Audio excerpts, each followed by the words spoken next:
Hello, everyone. Welcome to Microeconomics. The discussion for today will be the distribution of income and poverty. We're going to get started with the session, and thank you for joining the class. Now, income distribution is very important to consider and how it's distributed across the income earners in the country. There's a lot of issues at stake when it comes to how income is distributed and who are the biggest earners, the middle class earners, the lowest income earners, and how it's distributed. And the fundamental question is, who are the rich and how rich are they? We know that income inequality has increased over the time and over the years, and the lowest fifth of households in the United States are considered in poverty conditions. The lowest fifth, that's like the lowest 20 percentile of the U.S. population, at least in the U.S., are considered to be in poverty conditions. And the top fifth or the top 20% are considered to be the richest in the country and also in the world when we're looking at the very top rich. The middle three fifths in between, they're considered to be the middle class or middle income earners. We're talking about the middle income earners of the US population. So income inequality in America has increased over the last 50, 60 years. And also around the world, income inequality has increased even more. The wealthy are getting wealthier, richer, and the lowest impoverished communities are getting, they're not moving in the social ladder to some extent. Some are not. Every decade, there's newer wealthy people. Every decade, people become better off, and every decade, some people become worse off. So to some extent, income inequality has widened. We can see it in other places of the world even more. In the case of the U.S., we see it, but not to some extent. But we do see it when we look at homeless people and the concentration of homelessness in some communities.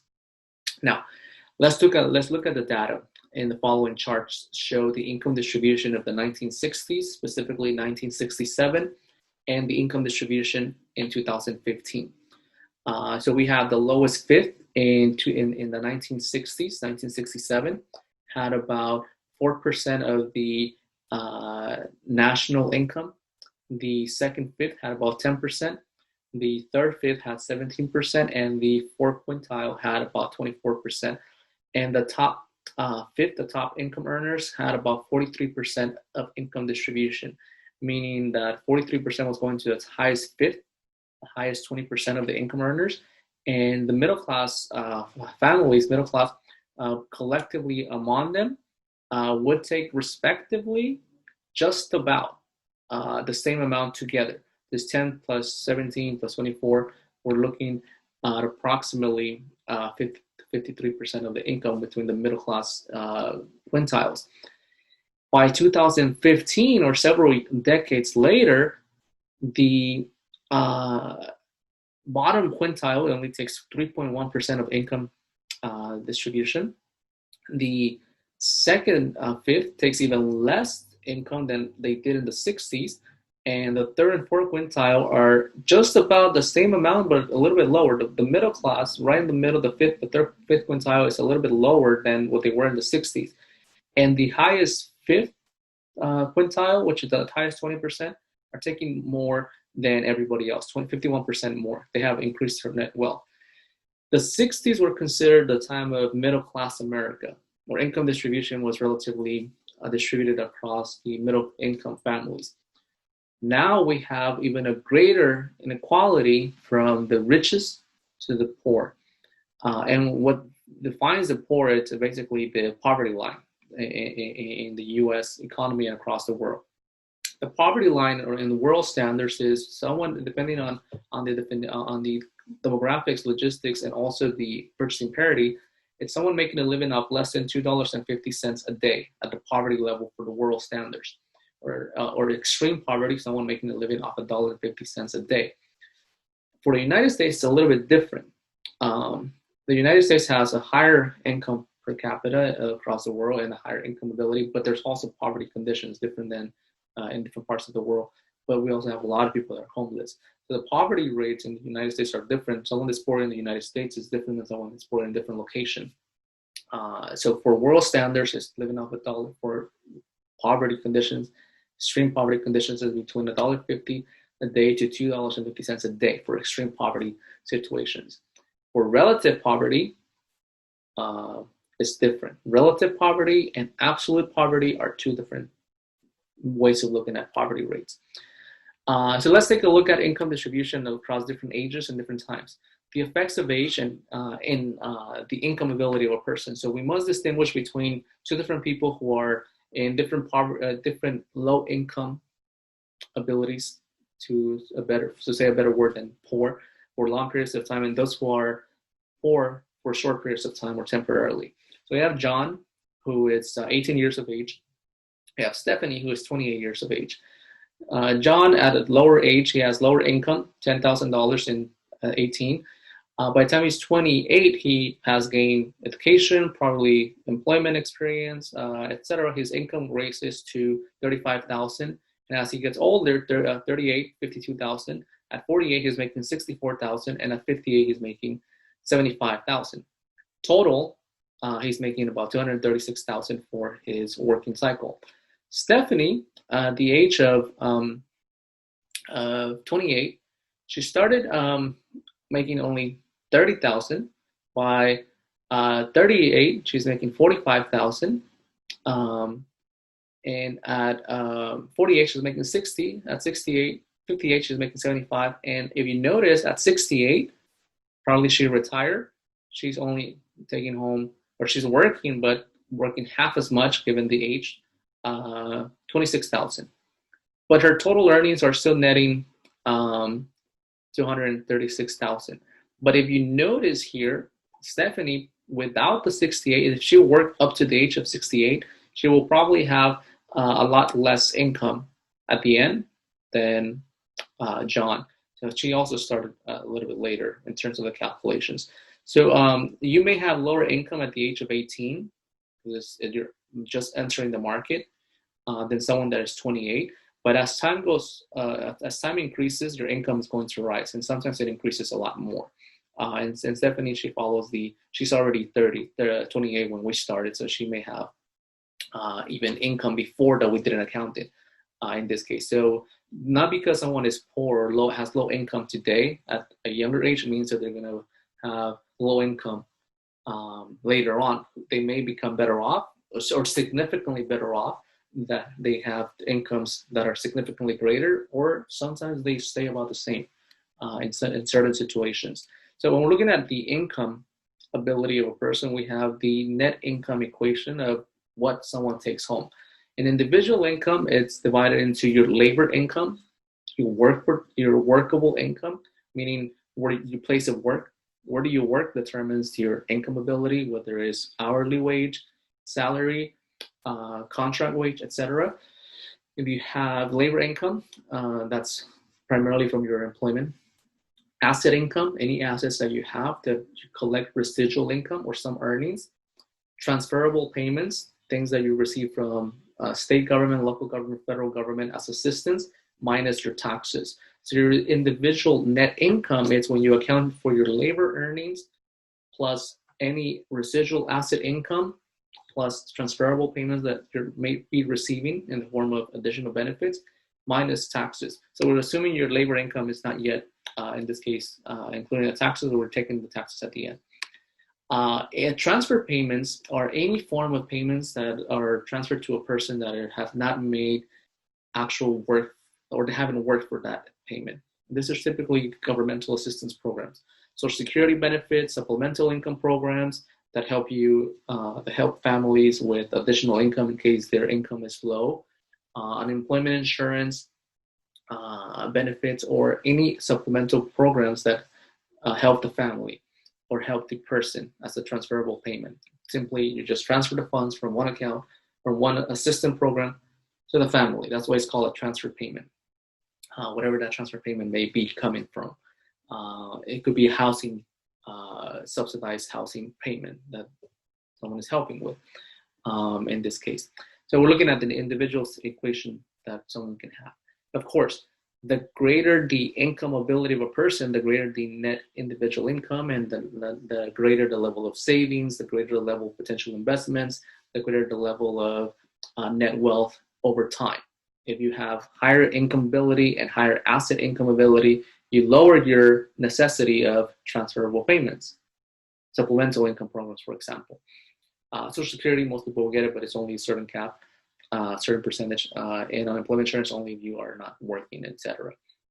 So make sure to increase your income, increase your asset holdings, increase your net ability to earn, to increase your ability to invest, and the ability to accumulate wealth over time. Wealth and income build over time. In economics, we have what is called the Lorenz curve, which is a graphical illustration of the income distribution between in the economy. So it expresses the relationship between the cumulative percentage of households and the cumulative percentage of income in the economy that we're referring to. So it's going to be a graphical illustration that will illustrate the relationship between all of the households, the bottom quintile, the middle quintile, and the upper quintile, or the bottom income earners, the middle income earners, and the higher income earners, and the distribution of income in percentages among them. It's a graphical illustration, and we have what is called the Alfred Lorenz curve. And the Alfred Lorenz curve is going to show the distribution among all of the potential households that are participating in the economy. And sometimes we have a lot of households, and sometimes we have a small number of households. So in this case, we have 0 households and 0 income. From 0 to 100% households, and from 0 to 100 in terms of cumulative percentage income. The perfect 45-degree line that is upward sloping, it indicates the perfect equality line. And it means that in this case, if the line is upward sloping and there is perfect distribution of income, there is no income inequality, meaning that the income distribution in percentage of income is distributed accordingly to most of the members of society. But it's a little controversial, because if you have low income, then the cumulative percentage of households and cumulative percentage of income will also have to be low. So in this case, the perfect 45-degree line, it indicates that if this actual curve is closer to the 45-degree line, which is often referred to, we are closer to equality. Lower is often referred to as the Gini coefficient. If it's closer to the line, there is less income inequality. If it's wider, or if in this case, if the curve is widening and becoming wider over time, it indicates some distribution of income that is less equitable, and it's becoming highly concentrated to some groups.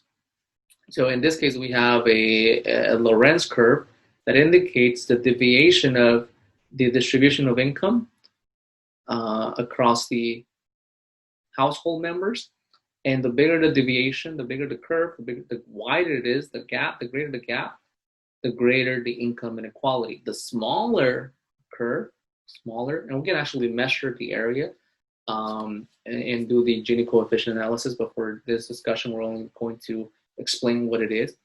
The smaller the area, or the smaller this blue shaded region, the closer we are to income equality and income distribution. The wider it is, the more the inequality, or the greater the concentration of income going to some groups.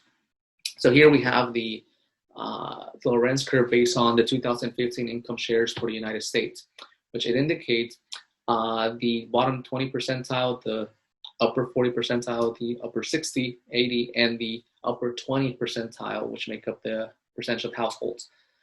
So we have the cumulative percentage of income from 0 to 100%.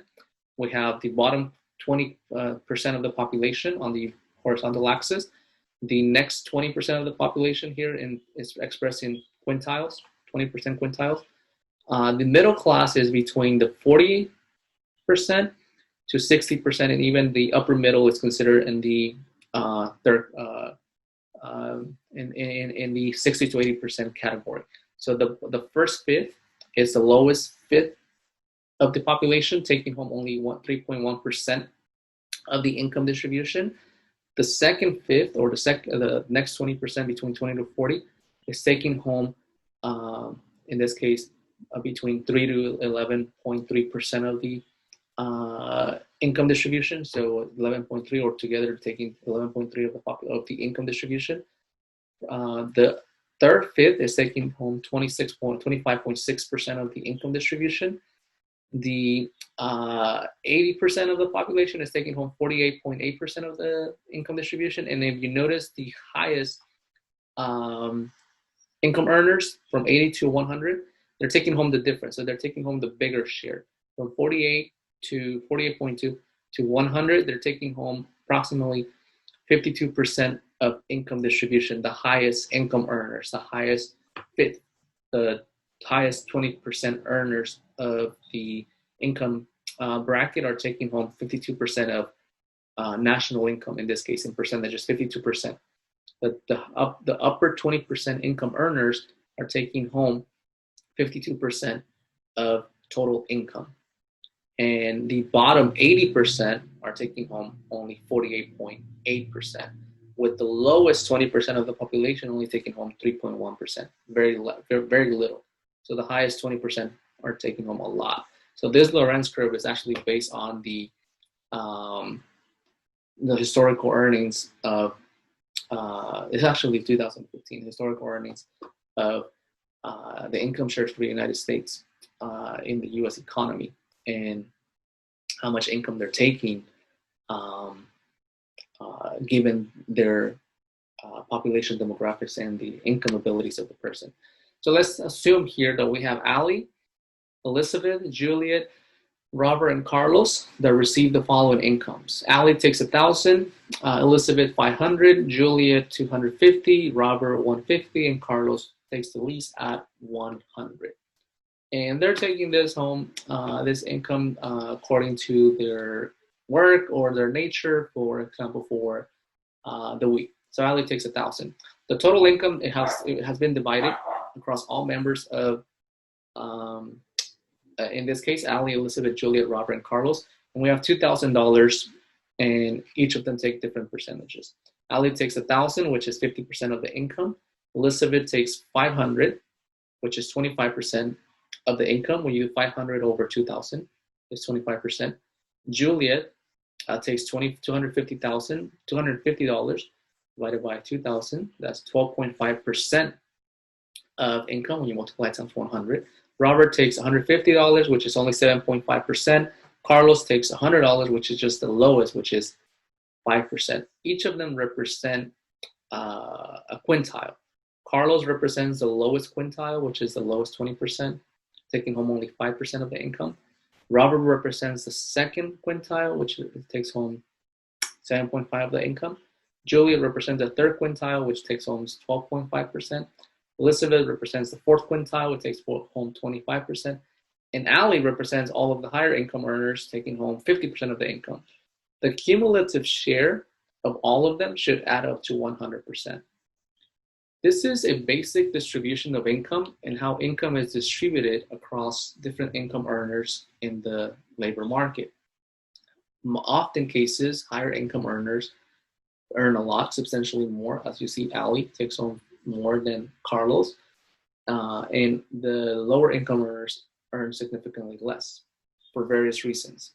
And that creates a lot of discussion as to why there are high income earners and why there may be lower income earners, and what about the middle class? What happened to the middle class? We have another hypothetical Lorenz curve that represents data that we used previously, and also we're going to graph this in the chart in this case with the lowest fifth, the second fifth, the third fifth, the fourth fifth, and the highest fifth. Again, the highest fifth are the highest income earners. Here we have the following data that we represent with the lowest income earners, which are the lowest fifth, which is the lowest 20% of the population, taking home only 10%. We take home 10%. The second fifth, which is the next 20%, take home, which is from 10 to 40, take home 25% of the income share. The third fifth, which is the next 20%, which is from 40 to 60, point C, take home 45%. The highest fourth fifth from 60 to 80. This is the fourth fifth is the highest income, the upper middle class.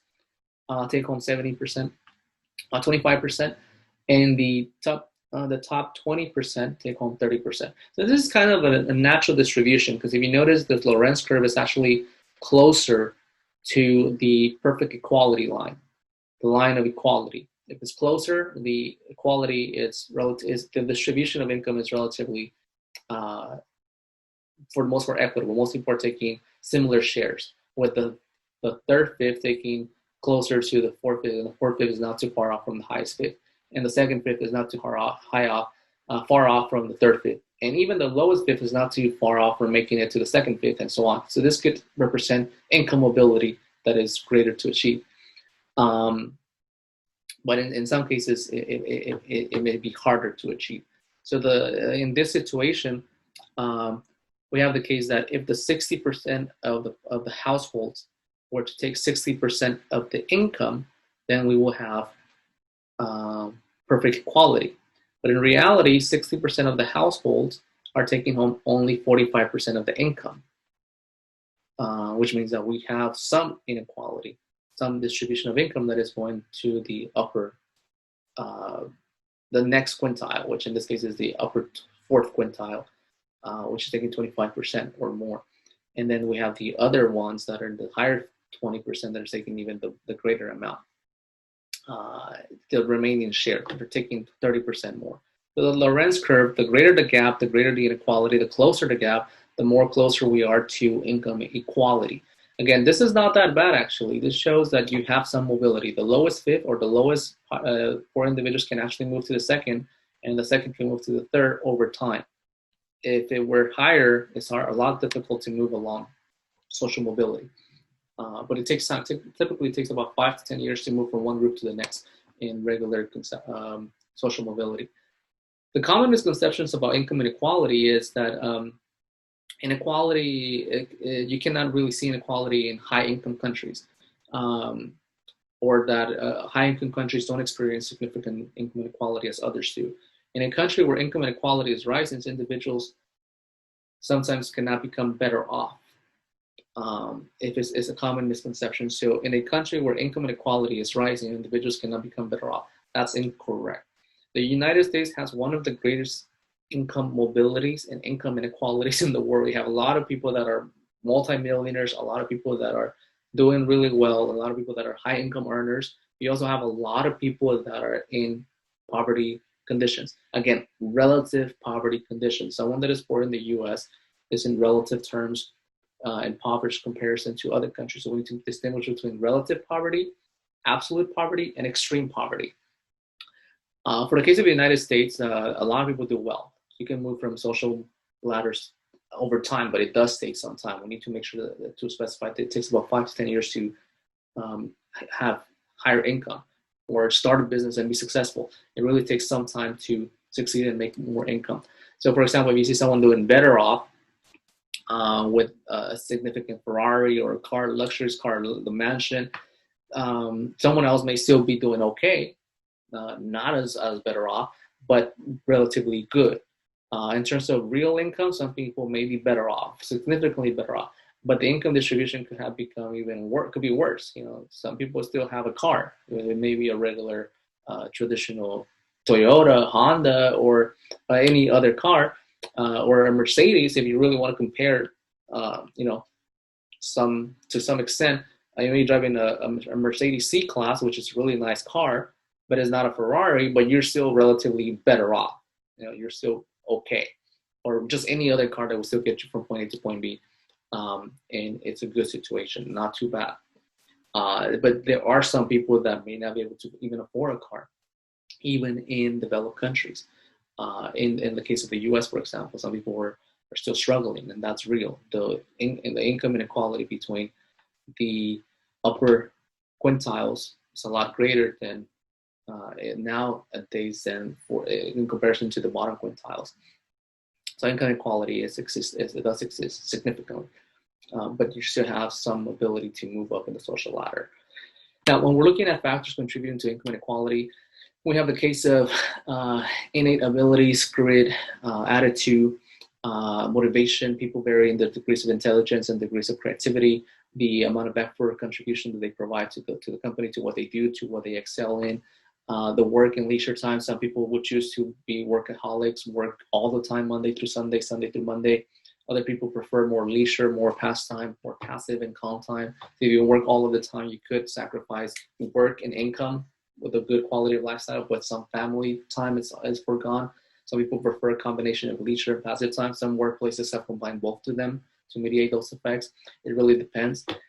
Traditionally, education has been one of the fundamental pillars of high income, quality of life, standard of living, and improving your generational income. Education has been one of those pillars of human capital, the educational attainment and the development of skills that increases some personal productivity and the probability of professional jobs, income, and well-being. But there are other factors. Education now may be a pillar that needs to improve. But it used to be that in the 70s, 80s, 90s, even to some extent today with higher education, you may become better off over time than someone without an education. College degrees versus someone that drop out of high school, for example. Although some high school dropouts are highly successful and highly doing very well off and have high income. So it really depends, I would say, on your innate ability to learn, your innate ability to take initiative, your innate ability to have human capital aside from formal education and move forward with what you would like to do and pursue a higher well-being and income. Factors contributing to income inequality continue. Often is some people like to take risks. Some people like to start a business and move forward, whether they're successful or not. Some people like to take on the risks that are rewarded with high payoffs. Others may not want to take risks. So often cases, luck may be attributed. There's different ways to have higher income. You either are born into a well-off and rich family.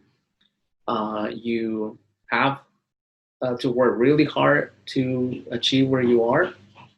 You have to succeed and move forward in terms of what you're doing. And educational attainment has been the traditional way of pursuing higher education and higher degrees, as well with income. You can get lucky. You can do illicit things, rob, steal, etc. Or you may follow the path of an entrepreneur. Luck may play a factor. It really depends as to how we're looking at things that really make someone well off.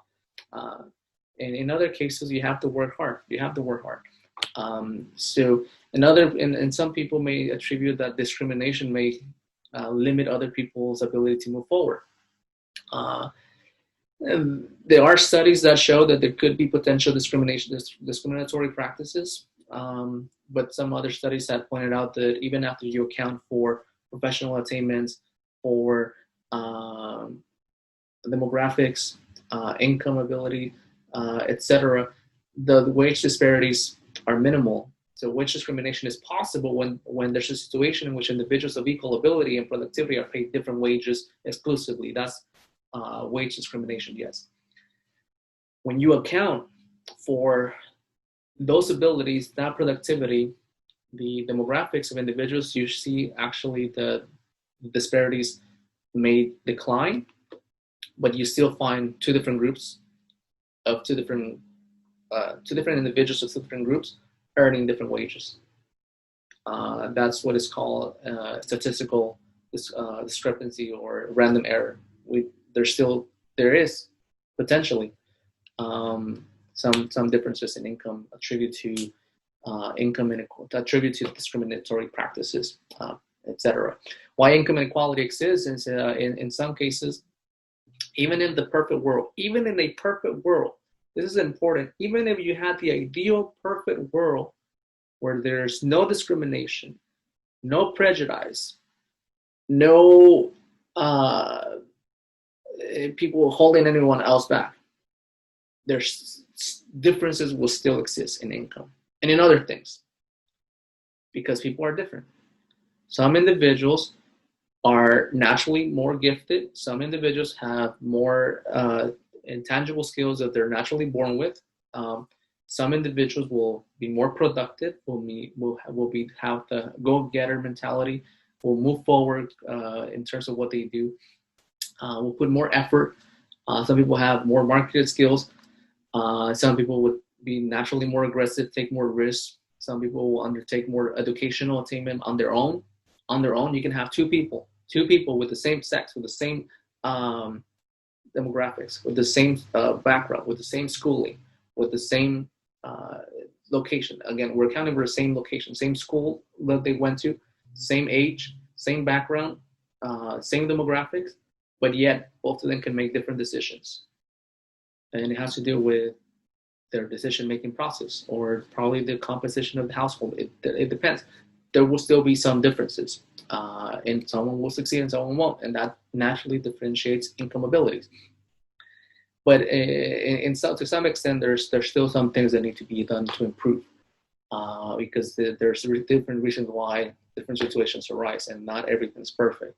And I think accountability and making things more responsible, and making sure that every individual is held accountable for success and for things that we do is important to move forward towards a better world and a better society and a better income distribution. In this case, poverty will continue to exist, and we have what is called a cycle of poverty, meaning that if people are born into poverty, it's really hard to break the poverty cycle, but it's possible through hard effort, work, dedication, and opportunity, ability. But there are principally two views on poverty. One of them is that poverty should be defined in absolute terms, as I was mentioning, the dollar value. In the United States, for example, poverty exists when the income of a family is 4. If you're the head of the household, taking care of 3 other people, if you're making less than, for example, $22,000 and $150 per year, adjusted for prices and changes in inflation, they're considered to be in poverty conditions. Some other people argue it should be in relative terms, in terms of percentages, in terms of comparison to other relative conditions. When the income of a family of 4, it places them in the bottom 10% of the income earners in the income population, and so on. I would say that it could be, that's why we need to differentiate between absolute, relative, and comparative poverty. But if you're poor, you're poor. But here's important, you can be poor financially, but you can be rich in mentality, in attitude, in grit, in ability, and move forward and break that cycle.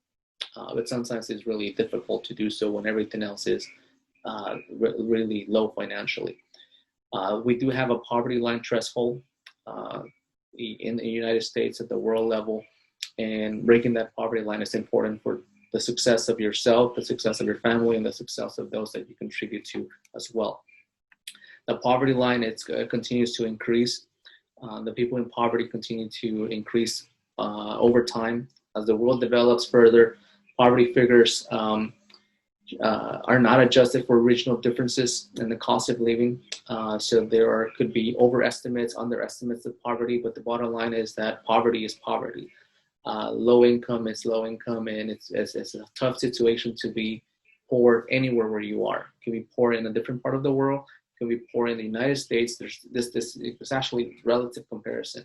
This is the images that I'm showing is a relative comparison of someone that may be low income in relative terms, and they need to be accounted different. But someone that is in low income levels, low in poverty conditions, we may be able to provide them opportunities, abilities, training. Providing someone income or just providing them financial assistance is not going to help them get out of poverty. It's just a temporary solution. And then you have to increase the budget. You have to continue to provide tax income and so on.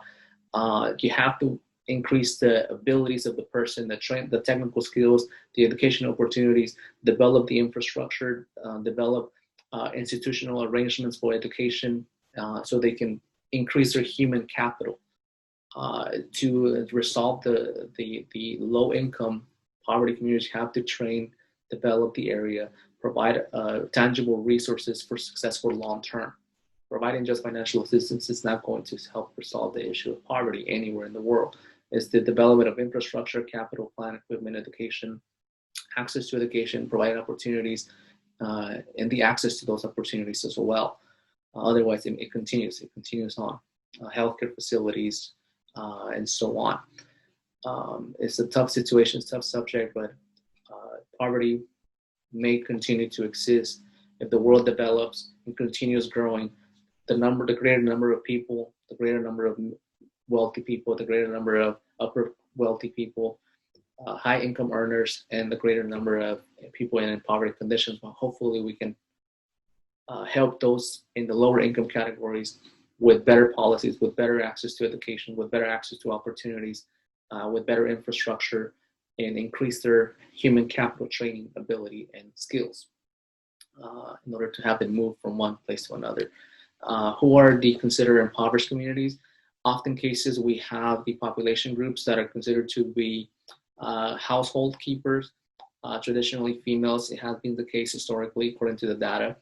African Americans, Hispanics, Latinos, and certain groups that are under the age of 18, foreign born that are in different parts of the community are considered to have the highest rates of poverty conditions.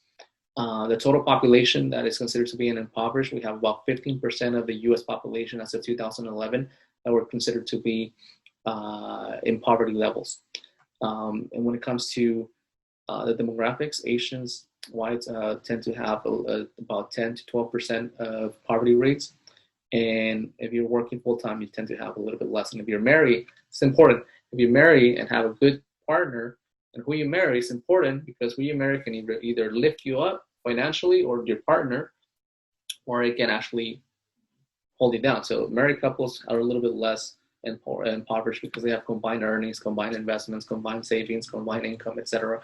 Then probably that one that may not. Full-time workers, unless if you're in severe debt, you may have good income, less than 5%. The conversation continues. Hopefully, poverty can be alleviated or mediated or smoothed out. It's difficult to solve poverty, but it's important to recognize that there's work needed to be done. What justifies governments to help them, those that are in need? What is called redistribution of income. People that believe that government welfare assistance usually should help and resolve poverty.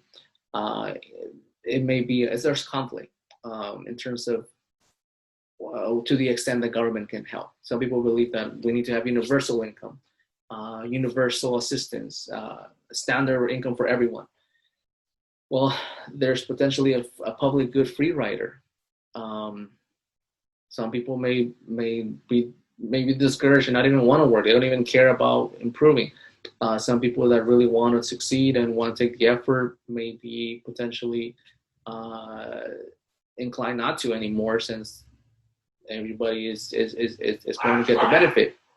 And also the taxpayers, people that are paying the taxes, well, the funding's got to come from somewhere.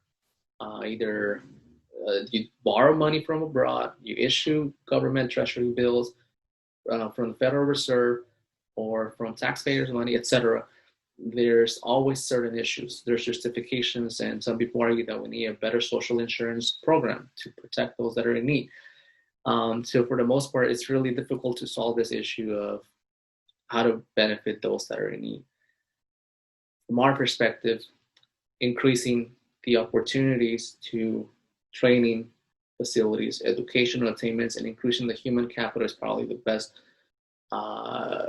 public service that can be offered. Not just give someone cash, not just increase someone's earnings just because they need supplemental income, but giving them the resources to succeed in the market long term. They can pass on that to their families, to their children, and create a better future. It takes one generation, about 10 years, actually a full decade, to move from one income bracket to the next one. It's possible, it's difficult, it takes time and effort, but it's better because the family improves over time, and so on. Otherwise, just providing public goods and services may create a public good, public free rider issue, and that needs to be paid for by everyone else. Thank you everyone for the discussion today. Have a good day. Enjoy the rest of the afternoon, and I look forward to the next discussion. Thank you, everyone.